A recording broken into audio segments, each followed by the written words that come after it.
First of all, let me just thank everybody for being here today, and what a beautiful day in St. Louis to kick this event off.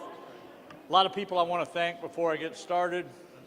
I think one of the things, I want to thank the National Guard, I want to thank FEMA, and all the state employees that were involved in this. I also want to thank the leadership of FEMA that's here today, the Department of Defense, St. Louis City Health Department, Mayor Krewson, the St. Louis Regional Sports Authority for the use of the Dome, and numerous other partners, and a special thanks to all the volunteers that make these work. A couple of people I want to recognize. Need to say, I don't know how many more times I won't be doing this with Lida, but I do want to say it has been a great opportunity to work with the mayor of St. Louis, and the relationships we've had over the last several years since I've been governor. I just appreciate everything she's done. Appreciate her love for this city, and appreciate the partnership we've developed over this time. So I want to say a special thanks to her today for doing this. I also want to thank so many people that it takes to put these on. Many of these people in uniform, the security that goes along with it, the volunteers, the people that really have to make this available for everyday people to come in here and make this process as smooth as possible. Well, we have had great success with our state-supported vaccine events in the St. Louis area, administering more than 20,000 initial doses in just 3 days 2 weeks ago. We are happy to have this 8-week program to provide an additional 168,000 vaccinations in the city of St. Louis. We have been communicating with our federal partners about establishing a federal-supported vaccination site in Missouri since late January.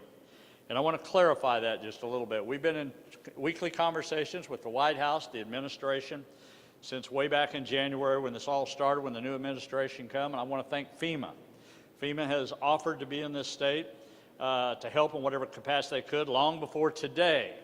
But the problem, I will tell you, at the time is there just was not enough vaccine to go around, but I do want you to know that they have always been a good partner and always reached out to us and see how we could help. And I will tell you what I told them probably back in January. When you have the vaccine, then we can be able to utilize those services. We want to utilize them to full extent. And here we are at probably one of the major sites in our city, in a big city, to be able to administer this. While the vaccine is starting to pick up, we are now able to work with FEMA to establish this site. This site will launch on Wednesday and vaccinate up to 3,000 people a day, 7 days a week, right here at the Dome. We look forward to this opportunity to deliver even more vaccines to the St. Louis area. This is in addition to what we'll also be doing on the state level, along with all the pharmacies, the FQHCs. This is in addition to the program we already have in place. With phase 3 opening up at the end of this week and supplies continue to increase, we encourage all Missourians to consider getting a vaccine to protect yourselves, your families, your friends, and your neighbors. Missouri and this St. Louis area especially should consider utilizing this opportunity to receive a vaccine. I want to thank everybody again, the federal, the state, and the local partners who have helped make this event possible. The truth is that none of us can do this by ourselves.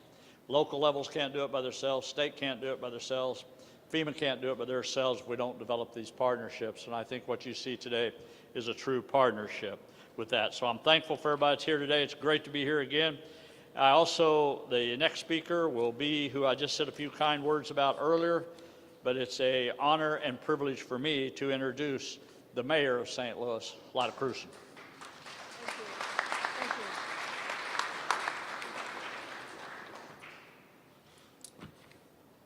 Good afternoon, everyone. Thank you, Governor. Appreciate your kind words, but most of all, appreciate your partnership and that we have had throughout this entire pandemic. There have been stressful times for everyone in terms of first we didn't have enough PPE, and then we didn't have enough tests, and then we didn't have enough vaccine, but all of these things are things that none of us have ever done before. And now we are here today to announce something that I think is extremely exciting, which is the ability to partner with the state and with FEMA to have 8 weeks of vaccinations, 3,000 vaccinations a day available to St. Louis City residents, St. Louis County residents, and that will vaccinate at least 105,000 people in the state of Missouri, and hopefully most of them right here in the city of St. Louis. So I do want to thank all of our federal and state and local partners for working together to bring an incredible amount of resources here to the city of St. Louis. I do want to especially take a minute to thank Explore St. Louis for safely hosting us right here in the dome, without any interruption to their other events that are going on over in the convention center. We are very fortunate to have this space available for 8 weeks so that they can set up and stay set up. This community vaccination clinic will go a long way towards protecting the most vulnerable and the most high-risk populations from COVID. With up to 3,000 shots a day, 7 days a week. As we said, that's 168,000 shots. They'll be done in a smooth and efficient manner. And that is a huge collective in our fight against COVID-19. I do want to encourage anyone in the city of St. Louis who has not already been vaccinated to take advantage of this opportunity to get vaccinated. Get vaccinated for yourself, get vaccinated for your grandma, get vaccinated for your grandkids and your friends and your neighbors. This is an opportunity to do it. It's very easy to sign up on the Navigator website. We have posted on our social media many times, and it'll be posted, I'm sure, in many of the media coverage that we have today. So I do want to put in a little plug here for anyone that wants to help out. Of course, we can always use more community volunteers, and you can sign up for that through United Way of Greater St. Louis, and you can apply with FEMA for one of the many non-clinical positions that are here today. It takes a lot of people to run an event like this. We are so appreciative for all the guards that are here, National Guardsmen that are here, for all the state and local and federal FEMA folks that are here as well. So together, we can save some lives, and we can have a much brighter future for our businesses, for our economy, and for all of us. So thank you all. Really appreciate your partnership. And with that, I want to introduce Kathy Fields. Kathy is the Regional Administrator for FEMA, and Kathy's going to say a few words.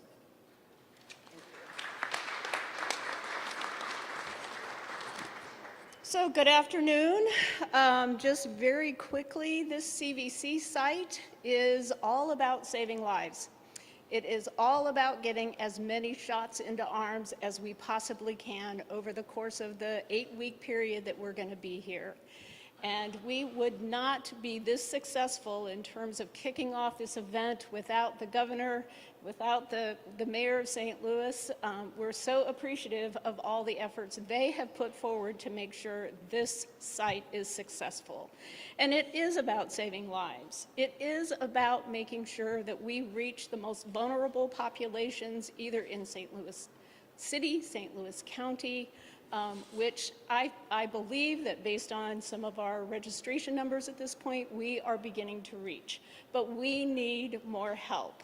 So if you know, I think the governor as well as the mayor both said, if you know people who have not gotten a vaccination, please send them to us so we can help save lives. So, you know, the governor and the mayor have essentially said everything else that I would want to express. So let me get down to brass tacks here and bring up Dwayne Tavis, who is the site coordinator for this facility and has been on site for the last couple of weeks making things work. So he can talk to you a little bit about the mechanics of what is going on and what you all can expect. So Dwayne? Thank you, ma'am.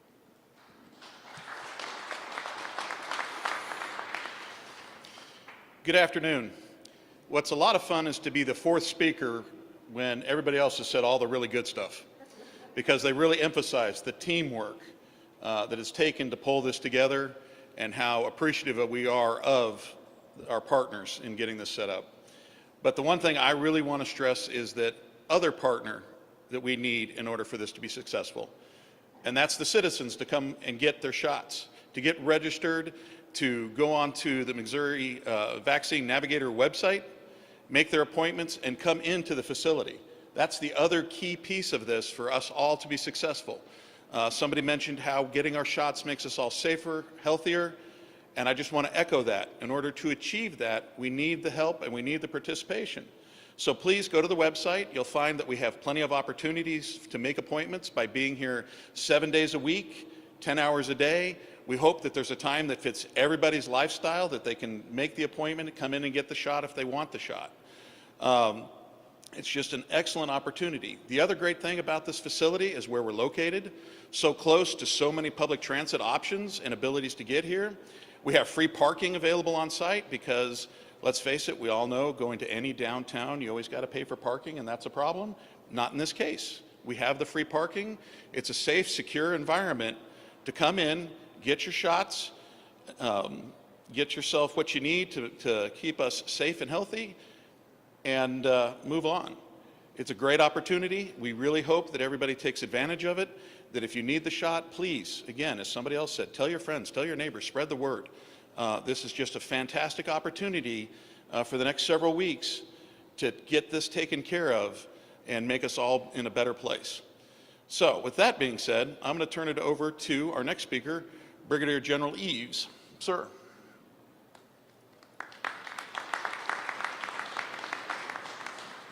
So try going fifth. So I will just say that I echo all the great words that have been said today and all the thanks that have been given. I'm very excited about the opportunity to take command of 138 sailors that have come in from multiple locations to help us partner with FEMA to stand up this site and provide just another capability for our governor to get after giving vaccines to every Missourian who wants one.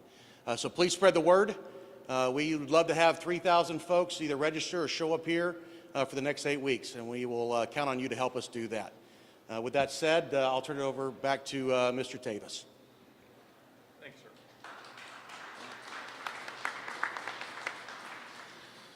All right, with that being said, we'll go ahead and open up for questions. I have a question for the governor, please. Governor, you're getting to the point where a lot of the people who wanted the vaccine right away have already gotten it. To get 3,000 people a day to line up to St. Louis, do you think that will be a challenge? And what would you say to anybody who says, I'm not too sure about this? Yeah, I do think that'll be a challenge. I think we can start seeing that pattern not only here in Missouri, but I think some of the FEMA people that here, we had that discussion earlier. You know, as time goes on, we've been pretty aggressive trying to get vaccine from the state level as much as possible. And we know, I think I said earlier, the reason we moved up our phases in the state, because we thought this day would come when at some point we'll have to turn into more of a marketing campaign to try to get people to take that vaccine. So I think I'll pretty well stay with what I did just a few weeks ago. I think by the end of April, I think you're going to see that demand in the urban area probably drop off to what it is today. Last question, if people don't get in line, do you support a vaccine passport to come into places like this or concerts? I'm sorry. Do you support a vaccine passport, a digital pass, for people to prove vaccination before they can participate in group gatherings? No, I think I answered that question today. If you're talking about mandating a vaccine passport, I'm not in favor of that at all for the state of Missouri. That won't happen. I mean, I'll never make that kind of mandate for a vaccine passport if that's what you're asking me. I think right now, look, there is so much unknown to this. We've been in this battle for a little over a year. We just haven't even been in the vaccine business but for 4 months. I think there's still a lot of unknowns to really feel like what was really the impact of COVID-19. There's going to be a lot more studies be done after this and find that out. But I think, as I've been all along, I'm pretty reluctant to even put a mandate on people till we even really know the end result. I think it's even too early to be talking about that right now. What I would do is encourage whatever speaker come up here and said, if you want a vaccine, and I encourage you to get a vaccine, you need to come out and get it done. Because every day that that's being done, we're saving somebody else's life. And we know this vaccine works because we see the hospitalization and the fatality rate in this state going down because initially those people, those most vulnerable population, were the first ones to be vaccinated. And we're actually seeing the results of that as I am here today.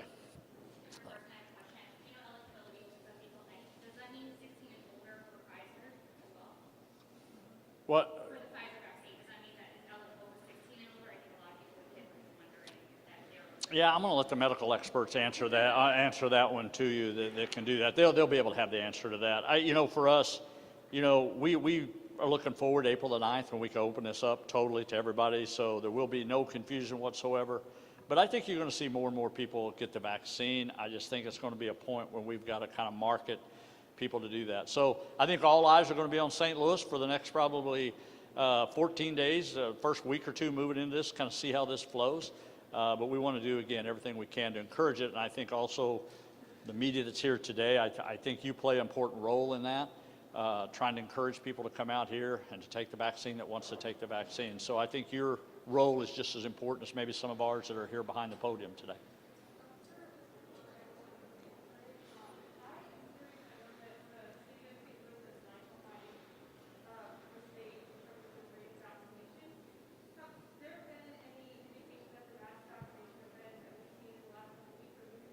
Yeah, I'm not hearing all your question. You're going to have to speak up.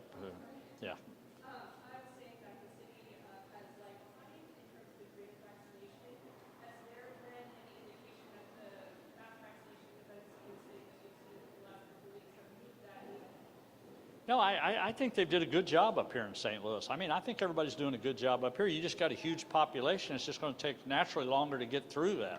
If you go out to a county that's got 30,000 people in there, you can make about one stop or two stops and you're done to a certain degree. But St. Louis, it's just going to take a while longer. But I think the administration here, the mayor's office, the health department, I mean, everybody we've been dealing with in the state level has been great partners, and we're going to continue to work with them. But it's just, we're to the point where it's always been about the amount of vaccine you're getting. We're finally getting a little relief on that to be able to do these kind of events. So it's going to be a great day for St. Louis. All right, we have time for one more question, sir. Obviously, this combined effort focuses on an underserved and vulnerable area. I guess I'm curious, why haven't those communities been targeted maybe even sooner or right off the bat by the state's own vaccine allotment efforts? Well, when you talk about the most vulnerable areas and some of those more difficult, that's exactly why the National Guard's been out there well over 30 days now. In the beginning, we had target vaccine sites, and where we work with the Urban League up here. And when you're able to have a big event like this and some of the mass that you're normally talking about, all those targeted vaccines are going on every day, those targeted groups. And they're doing about four guardsmen that are involved in that, and they do about 160 a day on that. And I think we've had 4 up here in the St. Louis area, really trying to focus on where are those groups at, whether that's through the clergy, whether that's through the Urban League, whether people just don't have the transportation to get here. But I think that's the emphasis. I want to give the city credit here too. One of the things we always concerned about when we put this is make sure people can get here. So you got to give them the availability to get transportation here, and I think we need to continue with that. So thank you very much. Thank you. Governor, would you Thank you, support Governor. making That's Juneteenth for the today. state Thank you so holiday? much. Thank you so much for coming out. Appreciate it. Thank you.